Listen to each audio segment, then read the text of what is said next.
Good morning, chosen few. Those of you who are still hanging around, thanks for coming back. Here's the deal.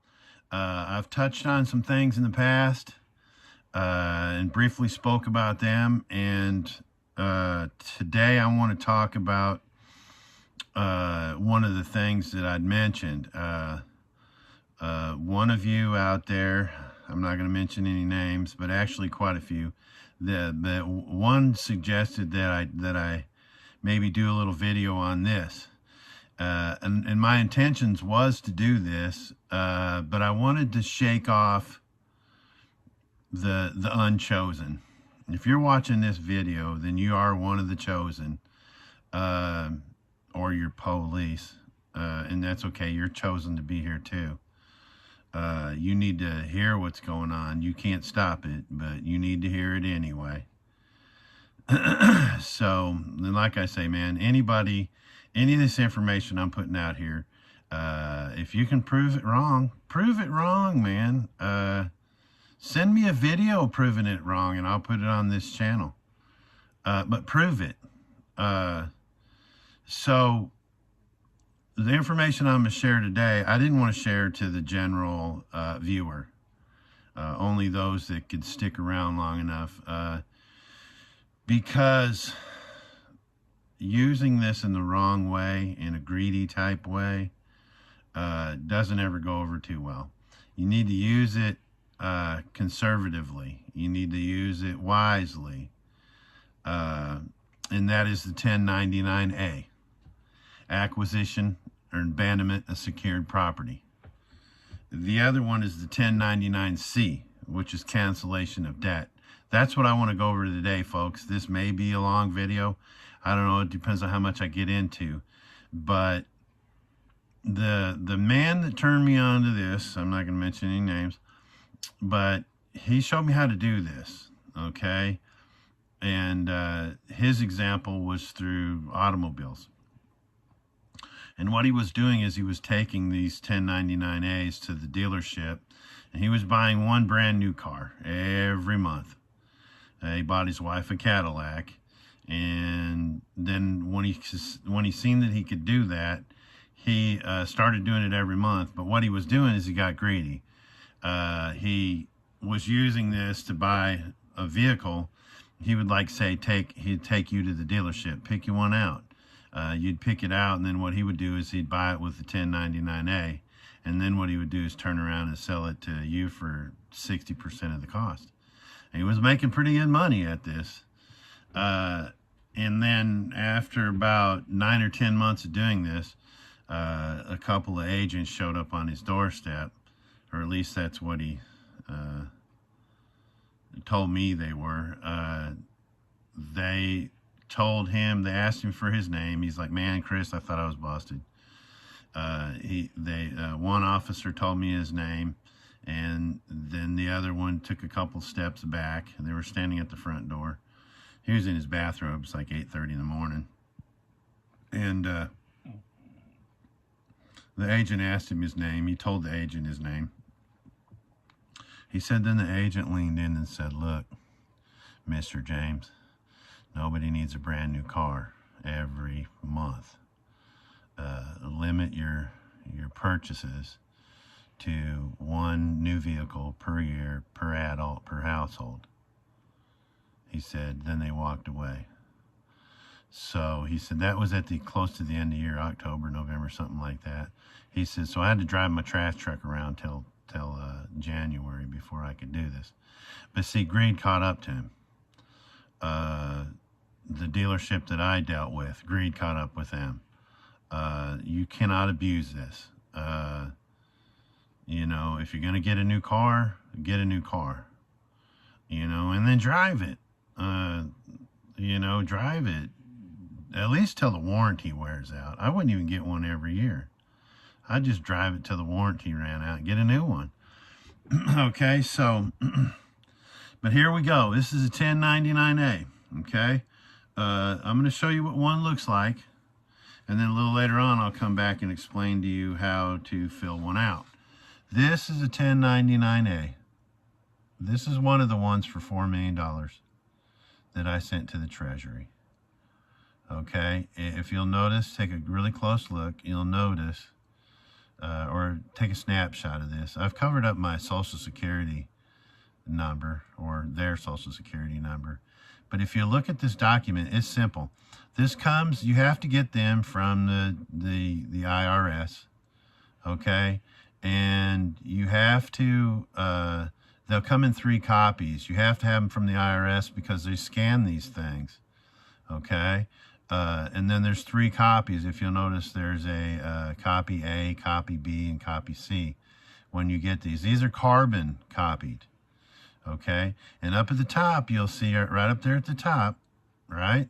That's the name and the address of the lender, okay? And then if you look down there, you'll see their number. And then if you look over to the right of that, you'll see my covered up Social Security number. Then my name and address, okay? Then if you look over here, you'll see that there's a couple more boxes to fill out. One's the amount, and down at the bottom, you'll see where it says lien security. That's the description. If you're gonna buy a car with that, you would put the year, make, model, and VIN number in that description, okay? And then you fill in the amounts. The date, number 1 box is the date. And number 2 and 3 are the fair market or balance of the principal outstanding or fair market value of the property. Okay, this is a photocopy of copy A. This is the one that was sent to the Treasury for the $4 million lien. Okay, they'll come 3 to a sheet. That's why this one's folded in half. I didn't want to cover up all the Social Security numbers, but there's 3 of what I showed you on this one sheet. Then what you do on the back of it, once you fill that out, on the back of it, you're going to sign it with a beneficiary signature. Okay. Here's a photocopy of one that I used in prison to show the inmates how to do this. See, it's just a photocopy, a black and white photocopy of what one looks like. You can print them off the internet like that, but you can't use them off the internet. They have to be the original from the Social Security. But see, I signed it with a beneficiary signature, and that's what you would do with this thing. It's a check. It's a check. It's going to be used as a check. When you go to use this thing, I mean, think about it. Think about this for a minute. Okay, there's a to and a from, right? There's an amount, and on the back there's a signature, like I showed you from this other piece here. You flip it over and sign it just like a check. Okay. And I'll get into, how you might deal with the dealership. But for now, I wanted to get into the instructions of this thing, because there's some things in the instructions that are going to blow you away. When you go to the Department of the Treasury, Internal Revenue Service website, and you put in 1099A, 1099C, right? It's going to get instructions for forms, and it's I don't know, I think it's like maybe 6 pages or something. Probably not even that, probably just a couple. Yeah, front and back, like 5 pages. Okay, and that's going to tell you how to fill this out. And in here it says there's a description heading, property. Property means any real property, real estate, such as personal residence, any intangible property, intangible personal property, except the following. And then it goes on to explain a couple of things that you can't.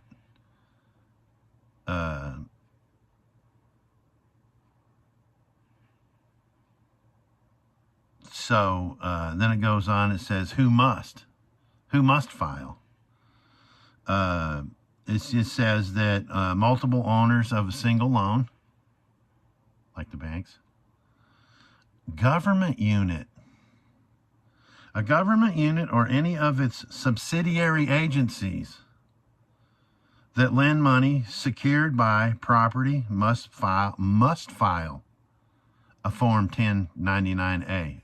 They have to. It's not it's must, like shall, like the word shall. Subsequent holders, multiple lenders. You get a loan for your house. You get a loan for from the bank, and then the bank sells it to another mortgage company. Multiple lenders.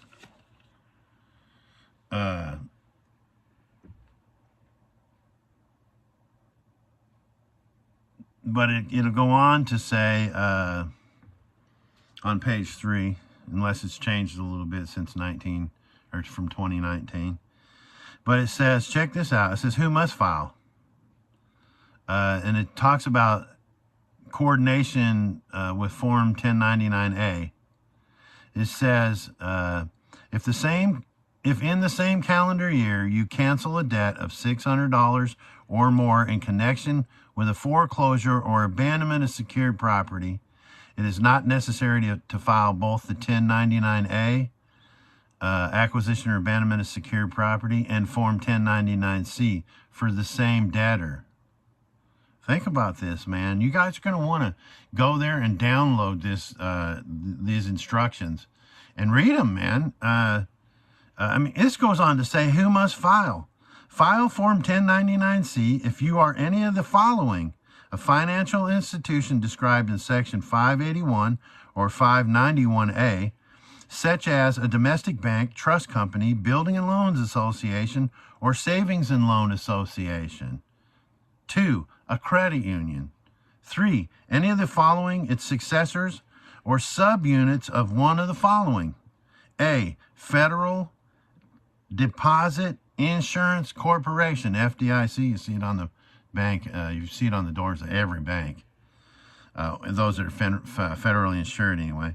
National Credit Union Administration. Any of the federal executive agencies, including government corporations. Check it out. Any military department. U.S. Postal Service. Postal Rate Commission.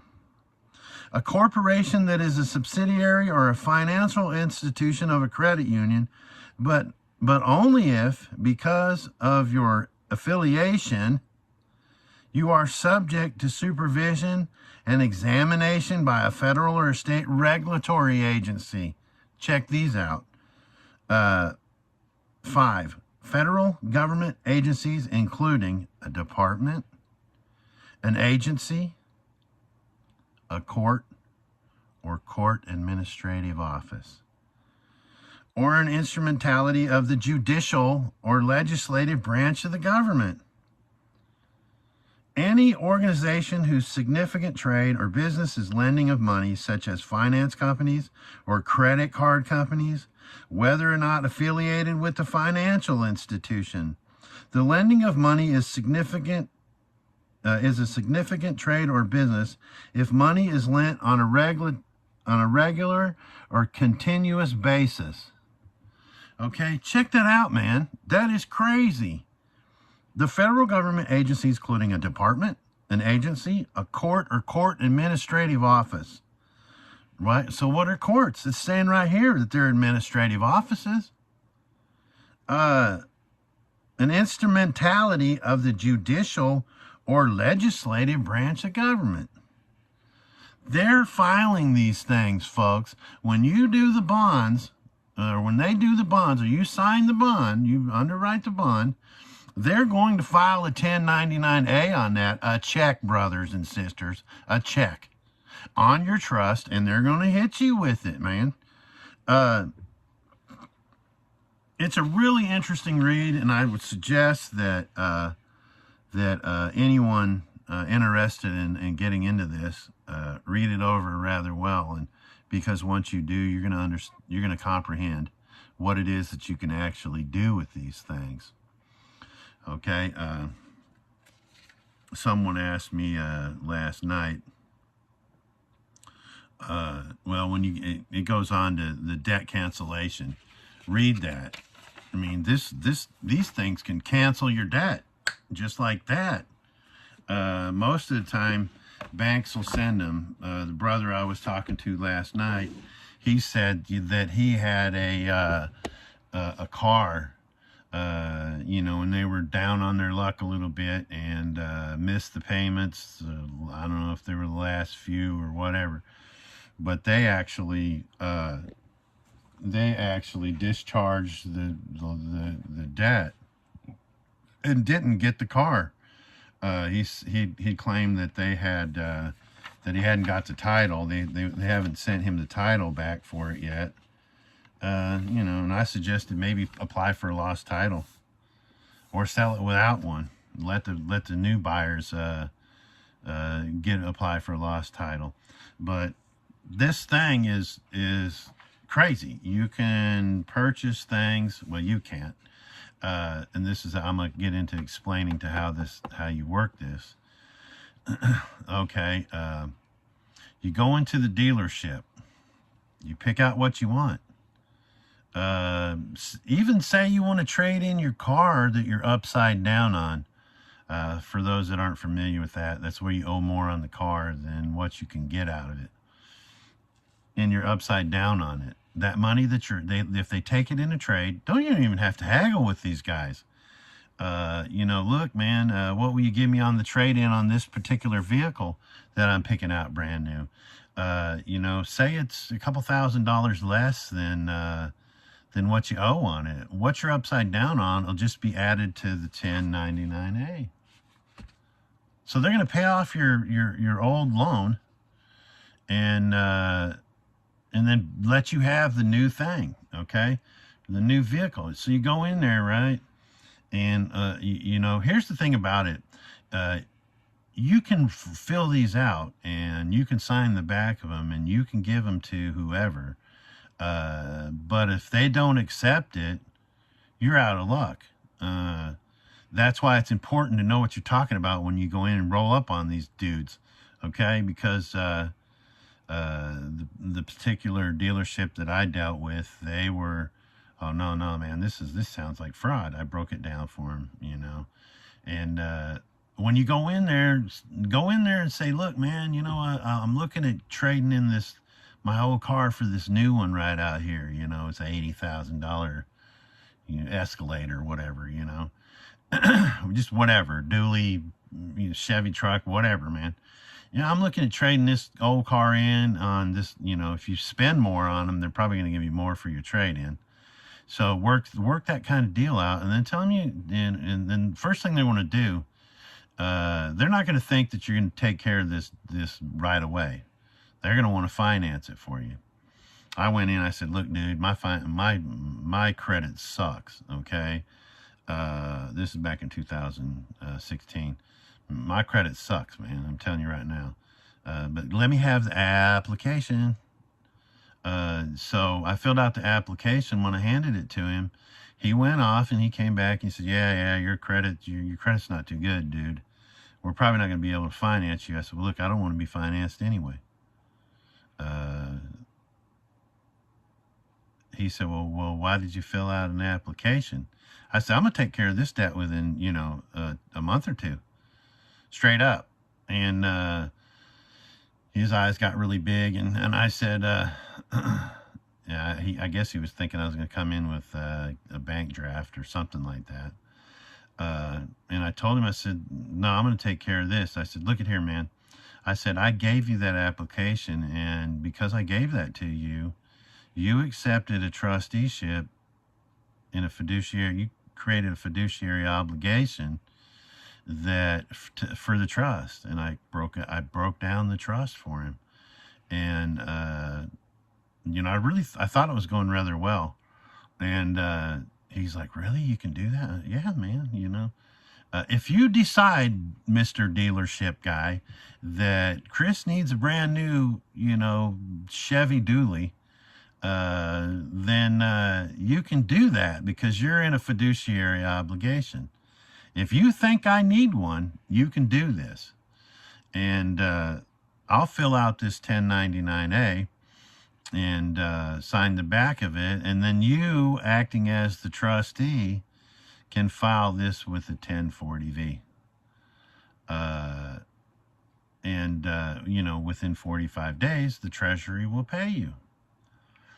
Oh man, that sounds like fraud to me, man. I don't go to federal prison. This is how this works. You don't know that they're doing this. These jokers out here that are fleecing your trust are using these 1099As. You're giving them trusteeship, and they're turning around and they're filing these, and because you gave them trusteeship, they can sign your name on the back of them, acting as an authorized representative. And then it goes to the Treasury. Okay? So, and they're filing them. The courts are filing them. Yeah, I just read a list to y'all who's doing this stuff. How come it's okay for them to do it, not you? It is okay. So I told dude, he said, look, man, he said, we're getting ready to close, and I'd like to work some kind of deal out with you, but I don't want to take the chance. I said, okay. I said, give me a notebook. And he gave me a notebook, and I wrote down, basically breaking it all down. Took about a page, not quite a page, of what the transaction would entail. I said, here's what I want you to do, bro. It's not going to hurt you no more than taking a little time out to call your accountant and ask your accountant, can you do this? Right? It ain't going to hurt. I said, so tomorrow when you come in, you got a little time between your sales of your cars. Go ahead and call your accountant and just read it to her. Just read it straight from what I wrote. He said, okay, it was nice meeting you. It's really interesting to hear what you had to say. I thought I had this dude pretty much hooked and ready to roll, but he's shaky. So I said, look, man, here's my phone number. I put it on the bottom of this paper. If you find that after talking to your accountant that you can do this, give me a call at this number. And if you want to trade this car I'm upside down on, is a Dodge Caliber. Too small, man. I had a couple teenagers I had to haul around. So, I said, give me a call. And we'll take care of this new purchase. So he calls me. He didn't call me the next day, but he called me the morning after. And he said, hey, Mr. Hauser. I said, hey, what's going on? He said, do you still want to make that deal? I said, do you still want to take the trade in and accept a 1099A in lieu of a final payment? He said, first I asked him, I said, what's your accountant say? He said, man, I don't know who he's talking to, but they're a freaking genius. Yeah, do that. So he calls me, man, and yeah, man. He said, yeah, bring it down and, clean it out and bring it down and we'll do this. Bring your 1099A. Like I said, I keep one in my glove box for insurance. Keep one of these in your glove box. Get them from the IRS and keep them in your glove box. Put your 2 or 3 in there. Okay? Because you'll use these. If you get in an accident, this is your insurance. You're self-insured. Why you out here paying freaking Allstate? I got a young 20-year-old daughter driving an Accord, a 2016 Accord. And, it's $1,100 a year just to have her on them. Yeah, roll with these, man. They are proof of insurance. Like I said, you can go into any courtroom and say, look, I'm self-insured. Prove that I don't have millions of dollars in my trust. If you can't prove that I'm not a multimillionaire based on the amount of money that's in the trust, well, then I am self-insured. Hey, judge, please find out how much money I've got in my trust. You know, if I don't have millions of dollars in my trust, prove that. If he goes to try and prove it, they're going to tell him it ain't none of your business. Leave that dude alone. Because they know me. You know, this is what we did. This is where the money's coming from. This is this is how we're getting even. You mess with me, I'm getting in your pocket. I'm taking your money. Like my ex-wife. Oh, you ain't getting nothing from her. She's broke. She's filing bankruptcy. Well, I got it. So, and then you bank it. Somebody asked me, they said, well, how do you know you're a secured party? There's $4 million right there, says I am. You there? I got 15 of these, bro. I got another 12 that say $12 million. So they're in the bank. Prove to me, Your Honor, that I don't have $4 million in my trust. And I'll go out and I'll call Allstate. But if you can't, you sure can't try me for a violation of the implied consent law. So that's pretty much that. I've got a list of emails from a lot of y'all that I've sent. I've sent a bunch of conditional acceptances out already, and I'm trying to keep track of everybody. And I even had to buy me a new laptop just to do all this with. But you know, it's what we do. Get ready, y'all. Get ready.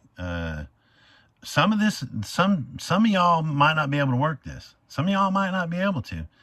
But you got to roll off in there like, hey, man, I got $4 million in my trust. Yeah, I can buy anything you got on this lot, bro. But you can't be greedy. You can't be greedy with this, man. You want to get a new car? Go get a new car. You want to go get an RV? Go get one. You want to get hey, trustee, the trust or the beneficiary needs a new bass boat. If I got a new bass boat, then I have to have a nice truck to pull it.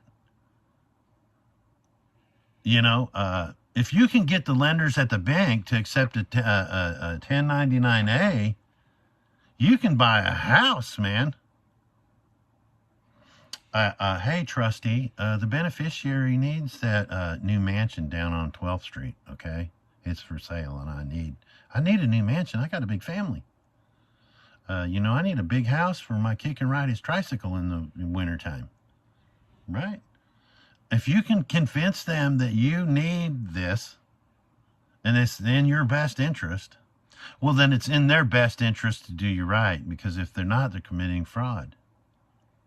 You know, if you want to make them lean a little bit more your way, say, hey, you know, you're the trustee in this trust, man, and you have a fiduciary obligation to the trust. You know, you have to do what benefits the beneficiary. If you're not, you're committing trust fraud. It's called malfeasance of office. It's a felony. So, you know, hey, man, you might want to try this. You know, and the cool thing about it is it's the dealership that's filing. If they're the ones filing it, they're just filing it on your behalf, man, trying to get you into where you need to go. But thanks once again for hanging out. This one is especially for you people that have stuck around long enough. You are the ones that deserve to know about this stuff.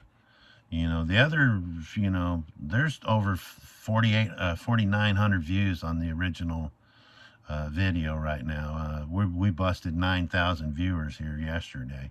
So, but there's a select few. There's about 150, 200 of y'all that stuck around, so, and I appreciate you all. So there's a little gift from old Chris. Have an early Merry Christmas.